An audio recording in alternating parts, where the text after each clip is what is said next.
'twas late on a Thursday evening, and Jake, he was feeling kinda mean, 'cause he'd just run out of his favorite drug, you know, the one called amphetamine. So he sauntered up to the Tula, and it said, say, baby, let's split. There's a little gas station on down the road that might be fun to hit. So they drove up to the station, and they both jumped off and takes a ride. They were up to derision at Jake's. You can advertise your business on Night Dreams Talk Radio, and you will be heard worldwide. Why not contact us at nightdreamstalkradio@gmail.com.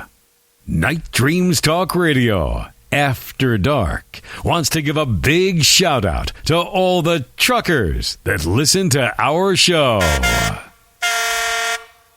You are listening to Night Dreams Talk Radio Network, from our compound to you worldwide, with your host, Gary Anderson. And I am back. Well, tonight, our guest, Jeff, is going to be talking about, well, UFOs, videos. He is a video photographer. He's got a sky watcher, a hunter, and all this stuff, and he's got a lot of videos on UFOs. But we're going to talk about real UFO videos, and people are putting out fake UFO videos on the media. And I'll tell you right now, it's a lot more than ever of people putting out fake stuff on the media. We're going to talk about that here tonight on Night Dreams Talk Radio, here just a little bit after the top of the hour. Well, anyway, we have James, my news director, on here. I just want to say this. A guy in Houston, Texas, goes out in the bayou, and he's exploring it. And he goes into like a cave. Well, somehow he ends up under Houston, the city of Houston. And he's lost. He goes through a cave, and then he goes into some sewer condense and all that stuff. And he starts, well, panicking like anybody would. And he can't back out because the way he went in, it was no way for him, he said, to back out. So he started screaming at a manhole. And a passerby heard him, and he was rescued, trapped inside the sewer system. Oh, wow. He's lucky to come out of there alive. I did some research on, funny you mentioned that, on the Houston underground in the sewers and stuff, but there's a whole section down there that's real old that I don't know who put it there. There's rooms and all kind of weird stuff down under there. I don't know if that's where he was, but he's lucky to get out of there alive, or he's lucky there wasn't a lot of rains, because how long ago was it Houston was underwater? He could have drowned. I know that. And who would know where he was at? He was out in the bayou. That's like the swamp. Yeah, and then, he, I guess, went into one of these old sewer systems, old cave systems that eventually led into one of the current type of sewer things. But he could have been there till he perished. I mean, just totally lost, and nobody would have known about it. Well, guess what? Another world break in France this time. A guy made a pizza with 257 different varieties of cheese, and he broke the world's record. I didn't even know there was that many choices of cheese out there. That is amazing. That must have been one big cheese pizza. I have no idea, but that is a lot. I don't know the difference between cheeses, actually. I know some cheeses are okay. I'm not a cheese eater. But I'll tell you, some cheese will bite you more than you bite it. Some cheese will bite you back. I won't get into detail, but you know what I'm talking about. Some of them cheeses, I tell you, they'll crawl away.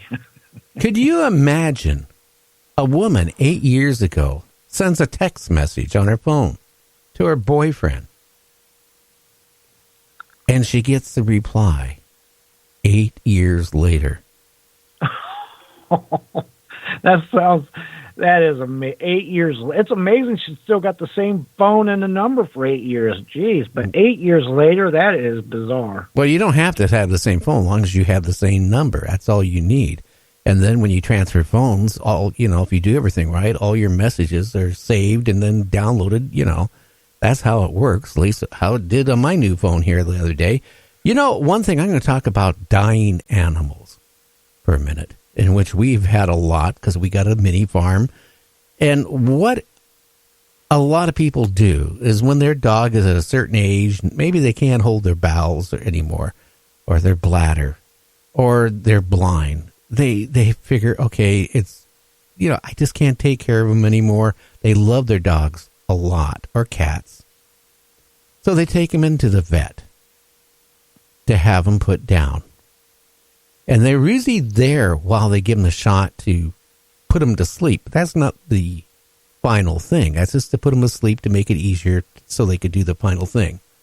According to this report, 80% of dog and cat owners will go through that part, but they're not there at the final part. And this vet says that dogs and cats, when they are given the final part, are frantically looking for their owners. And that you could see the fear in their eyes when they realize their owners aren't there. You have to remember, folks, you loved your animals, they loved you. And what I'm saying, be there. When you decide it's time to put your dog down or cat down, be there all the way through it. Don't let them go to heaven without you being there. I just want to say that. That means a lot to me because of the different animals we have lost through the years. Anyway, a man you have. is made all the news. He goes and he loves spaghetti. He eats a lot of spaghetti. But he eats it with a fork and a pair of scissors. So when he loads it up on his fork, he trims it off nice and eats it. I've seen that on a cartoon before. That's probably where the guy got it from. That is comical. I couldn't imagine going into a restaurant. Yeah, you got a pair of scissors for my spaghetti. He probably brings his own pair, and has a little case. Yeah. Well, men, I got to warn you, according to one of the latest studies, if you're trying to get your wife pregnant, or if you don't want to get your wife pregnant, well, it's two things. If you don't want to get your wife or girlfriend pregnant, eat a lot of junk food. Because they're now saying men who eat a lot of junk food are more likely to have a low or near low sperm count. And if you're trying to get your wife or girlfriend pregnant, don't eat a lot of junk food every day. Eat a lot of veggies. Or something like that. Yeah, I'm going to have to make a note of that, even though I'm not trying to get anybody pregnant for sure. I'm not going to give up my junk food. If I'm at the age, it doesn't matter. Okay? You know what?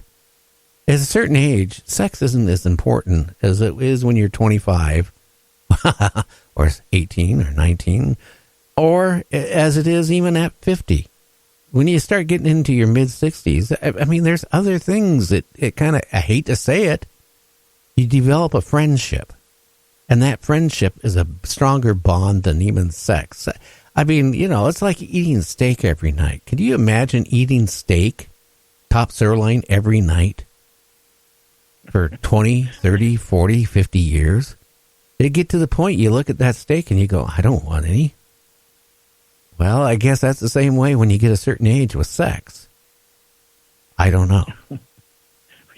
What you got to do, you got to try different sauces with that steak, like, A151 sauce. No, I mean, seriously. I mean, when you get older, there's other things in life. It's just not all about sex.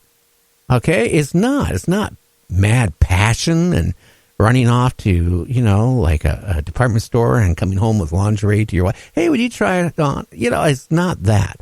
You develop a bonding. And that's when, after you've been married for a while, you realize you become like one. Have you ever noticed couples that have been married for a long period of time even almost look alike?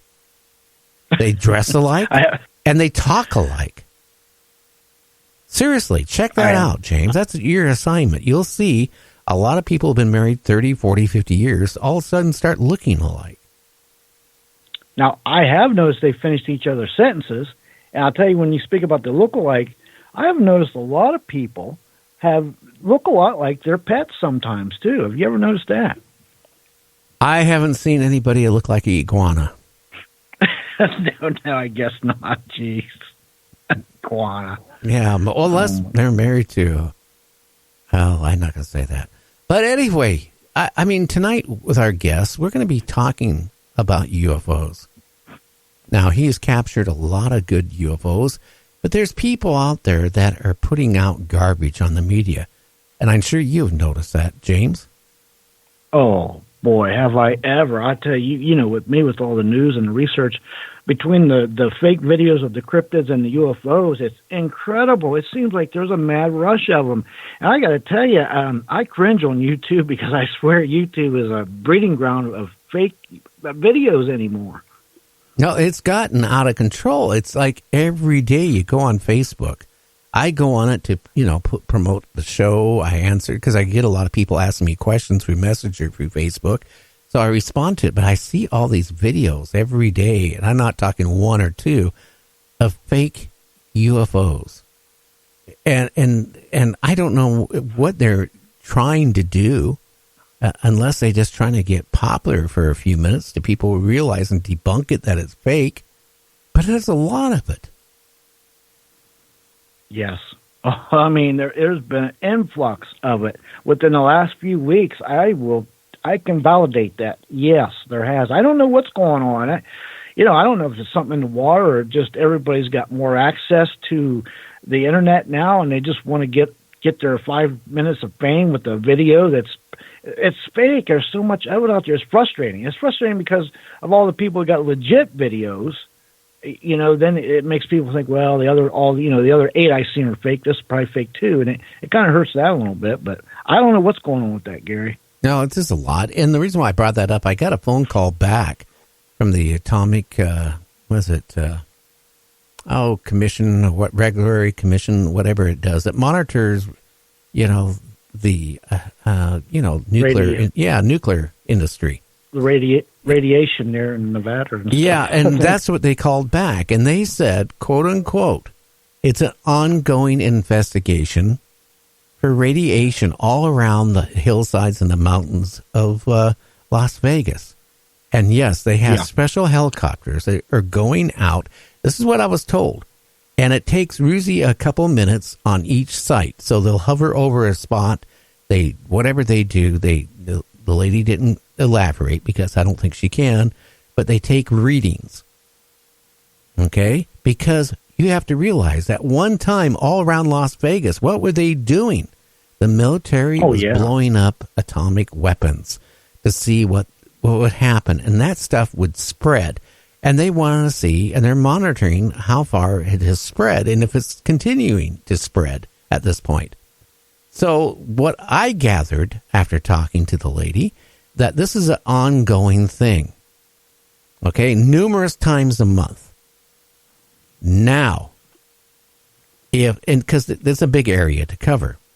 Now, I guess at night, because it does run into late hours too, I was told, that I guess if you see these lights from a distance, and it's kind of like hovering there, and then moving and stopping and moving and stopping, I guess some people might assume it's a UFO.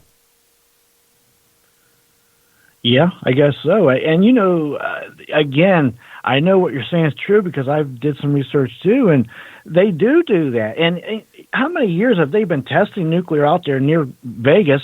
And then you've got all the winds that carry it here and there, and it lands on the outcropping. So, yeah, they've got to test. I get that 100%. And those copters, they are a little bit different. They look a little different. The lighting's probably a little different. And like you said before, when they go forward, they tilt a little bit. So that could, from a distance, make it, look odd. No, they have the nose of it goes down when they go to move, and from a hovering position.